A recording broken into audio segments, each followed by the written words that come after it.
Hello, I'm Pamela Davis. Welcome to episode 58 of the Well Done Life podcast.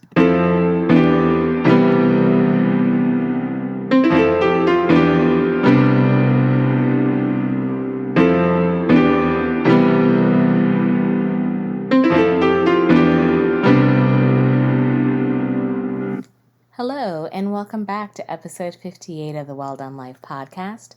Again, I'm your host, Pamela Davis.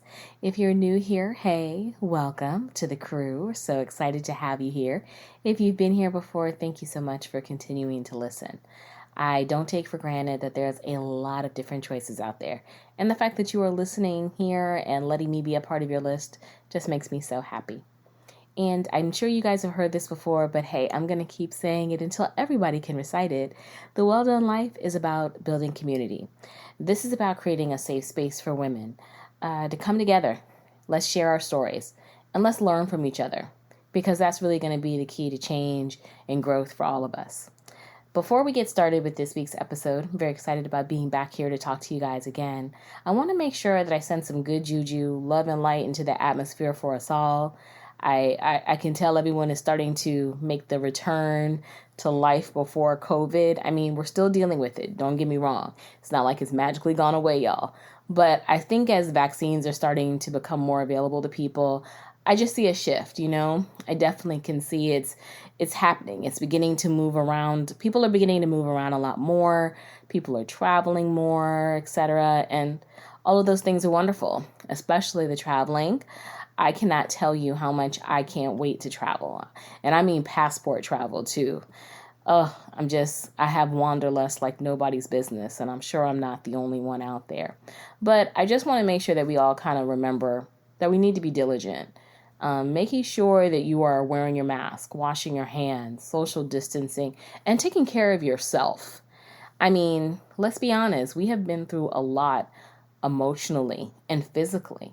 And we have to make sure that we are prioritizing our mental and physical health. If COVID hasn't taught me anything, health is truly wealth. And I think that is just something that we have to make a real true focus. And it's also going to bring me into this week's episode, because last week I had to take a break. I really had to take a break. I realized that I'm suffering from a case of over-adulting and no vacationitis. Yes, that is a thing, y'all. Over-adulting and no vacationitis is a problem, and it's going around. So stay vigilant.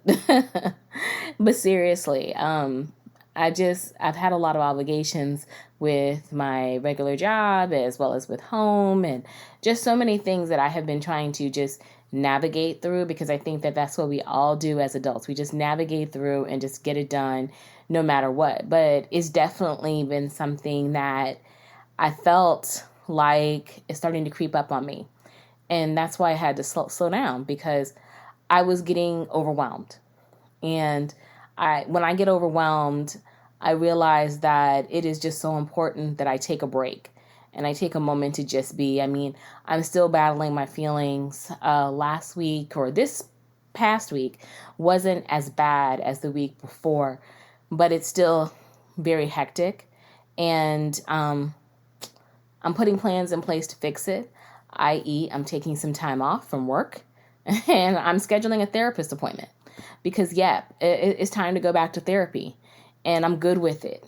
I've always said, and I think I've said it in previous episodes, or I'm sure I have, I'm a big advocate for therapy. When I lost my father after 2010, I had to go to therapy. I hit rock bottom and I needed help. And so ever since taking that journey with a therapist, and I was in therapy strong, for, I want to say roughly maybe like 2 years.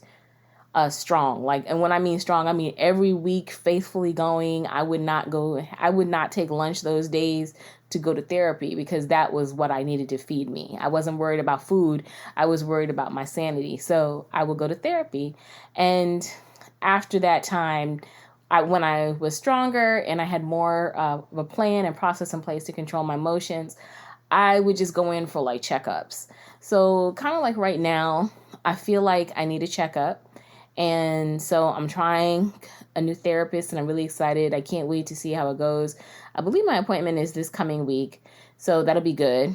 And I'm really looking forward to doing that, because it's just so important, because I know for myself what it feels like when I just get overwhelmed, and I had to step back and be, really cognizant of what I was feeling, because I'm going to be honest, I'm actually surprised that I've made it this long without going back to therapy. I mean, don't get me wrong, with COVID, it's kind of like, okay, who's really going to go sit in a therapist's office? And that's not how we're doing it now. With COVID, there's virtual options. That was never in place when I was going to therapy regularly. So this is new for me, so I really like it, because to me, there's even more of an opportunity for people who would never normally go to therapy to go to therapy, because you can do it on your own terms. So I think it's great. So I'm looking forward to trying it out. And like I said, I'm really surprised that I've gone this long without it, because I really feel like we all have a bit of PTSD from COVID. I mean, our lives were turned upside down so quickly for over a year, and who knows what the new normal really looks like, because things aren't even normal yet. So, and also, how do you define what normal is? I mean, there's just so many questions. And so when I see all these questions and really not enough answers, that just makes me even glean even further into making sure that it's important to prioritize my mental health.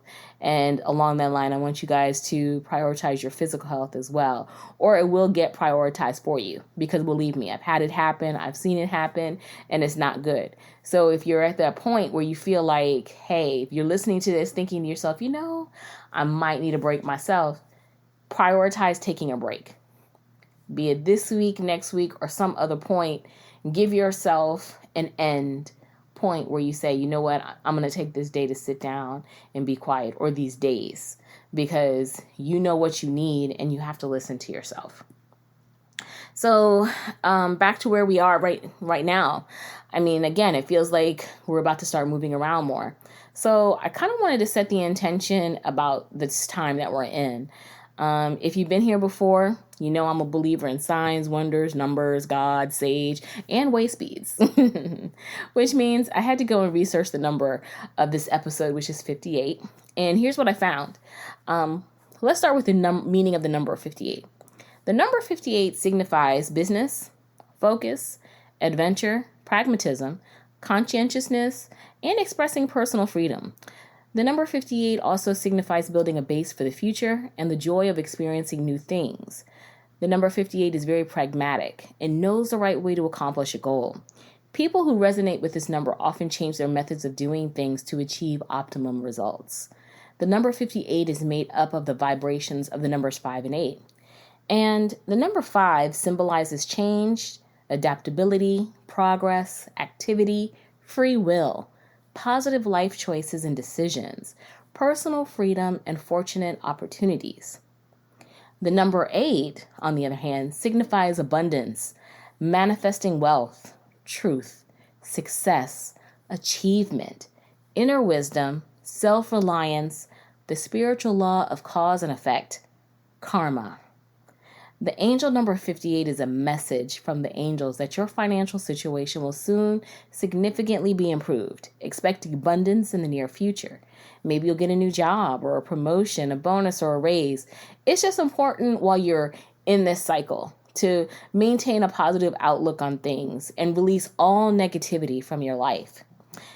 And it's funny, when I was researching it, I was like, yeah, that's pretty much corresponds to what I've been observing. I mean, as I said, the world is starting to move again. And I definitely think that this is a time of abundance and opportunity. But I think it's also important that you focus on staying positive and eliminate as much negativity as possible, because in the midst of all this opportunity, this movement again, there is still so much going around us in reference to darkness, that being able to stay positive and release negativity from our lives, that's easier said than done. Because as we're navigating this hopeful end to COVID, and We're still faced with so many tragedies. I mean, it's been daunting to watch the amount of mass shootings that have been occurring recently again. The hate crimes are back. The border crises, economic uncertainty for a lot of people. I mean, don't get me wrong. I know a lot of people got the stimulus, which is great. But let's be honest. A one-time payment is not a consistent salary. And there's still a lot of people out of work.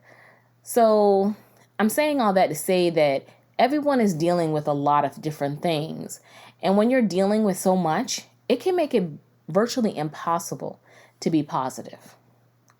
And you have to be honest about that. Because yes, we can, like I said, focus on all the great things that we are starting to see, the movements, but we also have to have a realistic view. And that is part of what we saw when we were talking about the meaning of the number 58 of this time. There is truth. We're seeing karma. I mean, I've said it before, this is a time of revelation. You notice how many truths that you are seeing all the time around you. All of those things, all of that information feeds into each of us. And it is just, again, it makes it hard to deal with being positive when you're overwhelmed. I mean, it's hard to stay positive when you're around so much negativity. And we've all felt that way. Hell, I battle with it often, especially when I get off track. That's why it is so important to me to prioritize your mental and your physical health. I mean, I've learned that when I'm overwhelmed, it affects me, everything around me. My eating habits, my sleeping patterns, my family is thrown off by my emotions. Because as women, we're the foundation in many of our homes. I mean, granted, I'm single, but I am the head of my household where my mother and my sister are concerned. We're a team, but I'm the quarterback. So when I'm off, they're off. And I'm sure for any wife, you feel the same way. And even if you're not dealing with a family as a single woman yourself, you can feel that because you're carrying the weight of responsibility for your household, for your sustainability, for your livelihood on your shoulders in a world that makes it challenging for you. That's a lot. It's hard to stay positive and it's easy to get overwhelmed. And it's easy to just continue to power through without taking a moment to pause and think about how you need to preserve your energy because you, again, are that foundational person. I mean, I'm trying to think last night because, and I didn't say this earlier, I'm recording on, I think today's the 25th. I'm not quite sure. Hold on. Let me look at my phone real quick. Yes, actually the 27th. That shows you how thrown off. I don't even know what day of the week it is. But yes, it is 9:54 on Saturday night on March 27th. I had every intention of recording this on Thursday night, but Thursday night I wound up having to work late and I was just tired between trying to get working late because I had some stuff to take care of and getting my dinner for my family cooked. I just couldn't. And so I just kind of made a point to try to use that night to chill out and get myself together. But even with chilling out, I still wound up not being able to fall asleep until about 1 a.m. And then I got back up at the crack of dawn because I had an 8:30 meeting so that I could be prepared for my 8:30 meeting, ready to go. So I was probably operating on maybe a couple of hours sleep. Last night, I got a good amount. I didn't wake up this morning until 8, but it's like I said, it's like the overwhelming feelings that you have just throws you off. It throws off your sleeping patterns, your eating. It's everything. So what I wanted to do, not to kind of lay all of that out, as I mentioned, I think it's a kind of a pressure that we all can relate to. So I wanted to share some quick tips to help you navigate this. And these are some things that I've personally used myself and I've learned that helped me along the way. One thing to remember, there is power in saying no. And we all act like saying no is the easiest thing in the world, but it's not. And I don't know, maybe it's just me, but sometimes I feel guilty actually telling people no, especially in the workspace. I mean, I cannot tell you the countless number of times that I have said yes to working on another project to appear helpful when I should have said no because I had so many other projects that I was working on. And really doing that saying no, not saying no, saying yes, all it did was just trigger my anxiety and compound my workload. And really, that's a reflection of me feeling the need to prove myself constantly to people in the workspace to show my value, when I really had to learn how to recognize that I don't have to prove myself to anyone because my work does that on its own. And sometimes you have to check yourself to remind yourself of that, because it's very easy, especially in competitive workspaces. Or I know for myself, even as a Black woman, I have constantly felt that pressure all of my time in corporate America, that I had to be better, because that's how I was raised. I was raised to always excel because I want to be valued and I don't want to be undermined. And it's just it's a habitual, it's a cycle. It's a cycle of feeling, and it's something that I have to deal with, and I am dealing with, and I'm hopefully getting better at it, because I think now I have started to impose more boundaries within myself. And I don't just do that in a workspace. I also do that in relation to people that I deal with in regards to relationships. My friends know I'm very honest. Like, of course, I'd love to hang out, but my time outside of work is very short, because, again, as that person who is responsible for a lot in your family, I need to be home with my mom sometimes, and I need to make sure I take my little sister to work, or my sister, and pick her up because she doesn't drive. And then Sundays, there are days. Those are the days where she and I actually sit down together. Out of all the times that because we live together, that is the one time where we can sit down together and we can watch our favorite shows together, and we can bond and have that quality time. And that is so important to our relationships. It's like you have to set certain limitations, about how you give of yourself, because you know that trying to commit overly to even your friends, again, it triggers anxiety. And your friends who love you, who understand you and value you, will know that and understand that your time can't be spread that way, not because you don't want to be with them, it's just because you have other obligations. And I found that I have very understanding friends in regards to it. But I think if I were to look at my younger self versus now, my younger self did a lot of overcommitting to activities with people when I should have said no, because I just didn't have it in me to do those things. But I wanted to do that because I didn't want to let them down. I was so concerned about being liked and valued, when I should have just been honest and said no. So I say all of that to say there's power in saying no, and there's power in not doing things that don't serve you. Also, the next one, do something just for you. And that really should be self-explanatory, but it's not. Because when I say do something for you, I mean do something that only you love to do. I mean, it could be as simple as waking up early and sitting outside with a cup of coffee or tea. It could be treating yourself to a pedicure or manicure, or both, or enjoying a glass of wine, or just simply watching your favorite guilty pleasure television show.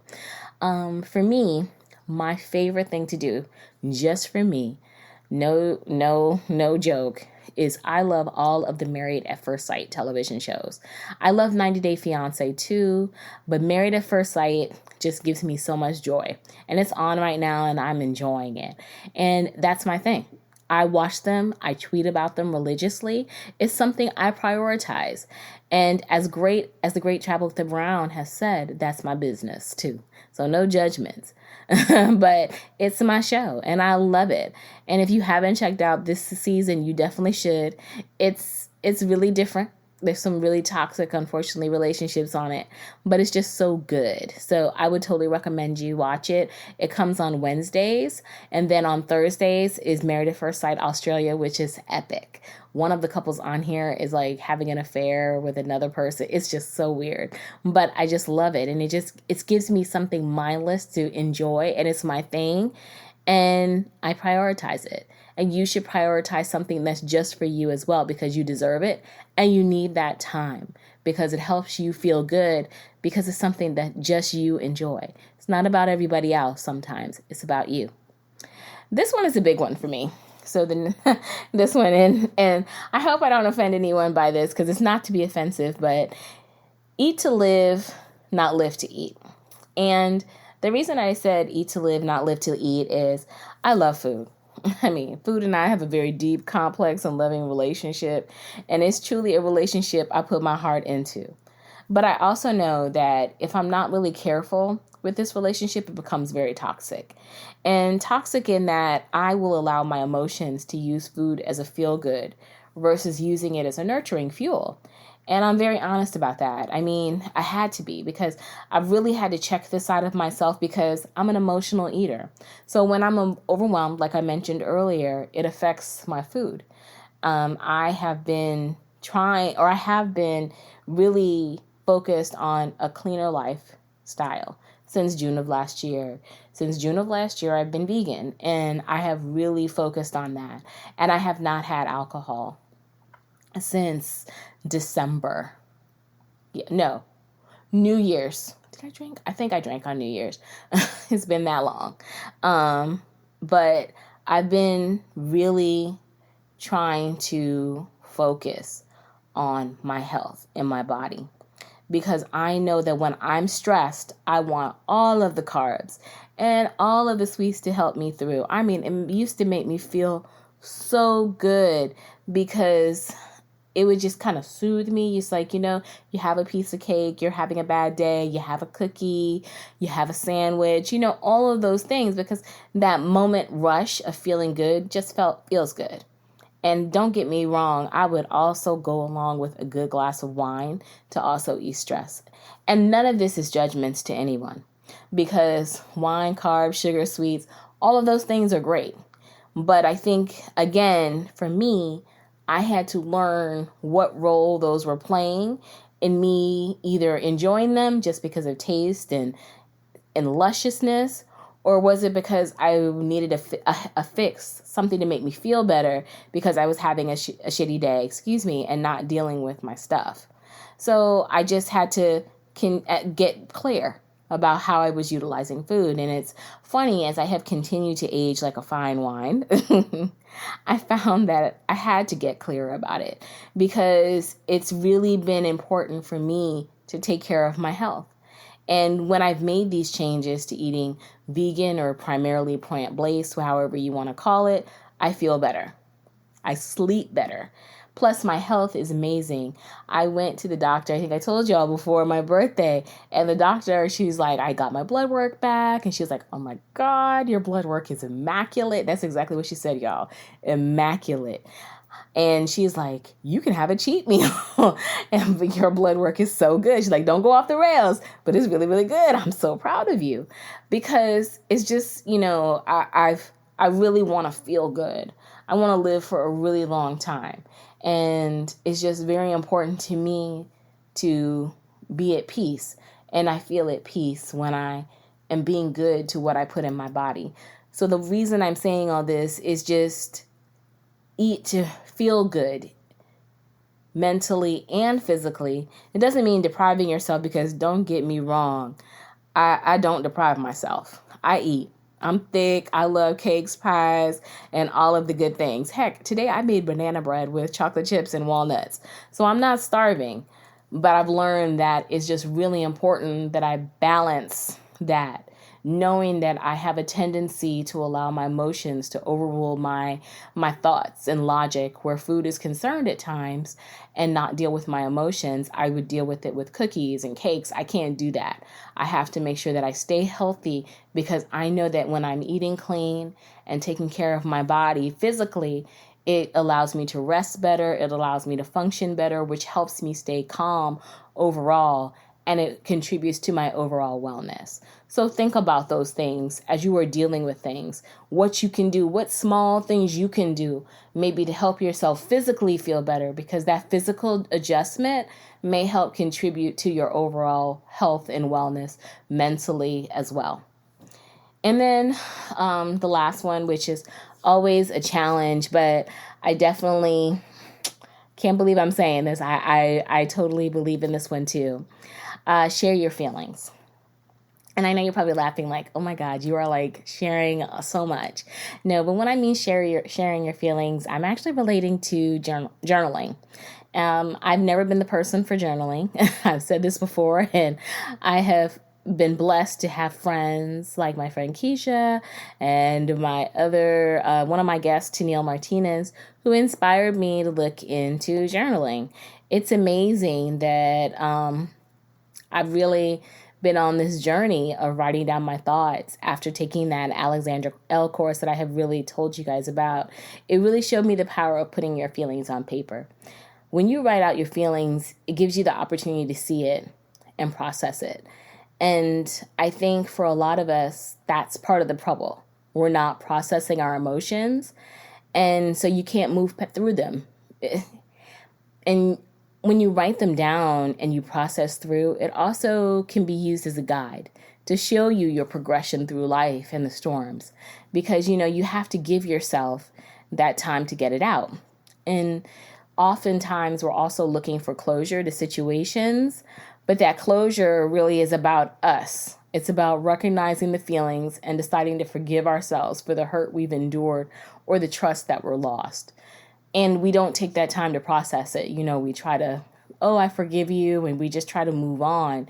When in actuality, hurts and pains, and they fester in our soul. They become a part of us until we release them. So when you're able to sit down and journal about your feelings, you give yourself permission to release it and to see it and to acknowledge it and to really move on so that it's not clinging into your soul or your spirit any longer. It's about recognizing your feelings and, like I said, deciding to forgive yourself. Because when you do that, you remove that weight.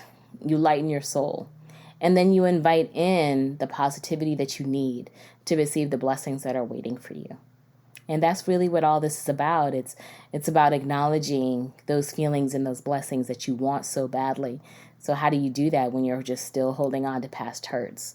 And everybody's journey is different, but I would definitely recommend looking into journaling. It is cathartic, and it's something that can be a part of a daily wellness routine. I have to admit, when I'm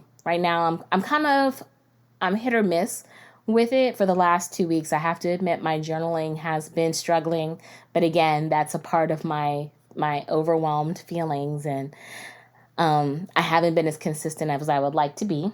But I'm working on getting back to it. But it is something that I would recommend that you try.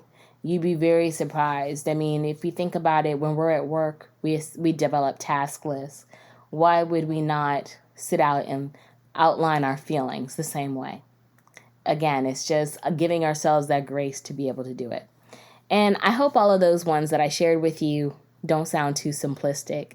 But I'm of the faith that I think we have to stop overcomplicating our happiness, especially when the world is so complex around us. I mean, it's really not that complex, but that's a whole other story. It's just, at this point, it's about learning how to be good to yourself. And those 4 simple things can help you do that.